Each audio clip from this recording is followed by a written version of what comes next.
Hello everyone and welcome back to another tutorial. Today we're going to see how to remove an account or logout of Messenger on your app. So firstly, open the Facebook app and tap on the hamburger menu on the three horizontal lines, scroll down and then navigate to Settings and Privacy. Settings, then Security, then tap on Security and Login. Locate the section titled Where You'd Be Logged In. Look for the specific device you want to sign out of. It is crucial that it says Messenger underneath the device name, otherwise you will just be logging out of the Facebook app. If you don't see the device immediately, tap the See More link to view your complete login history.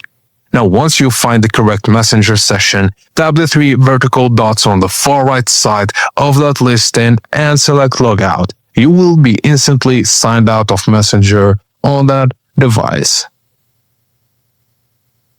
Thank you guys for watching and please don't forget to like and subscribe for more tips and tricks like this.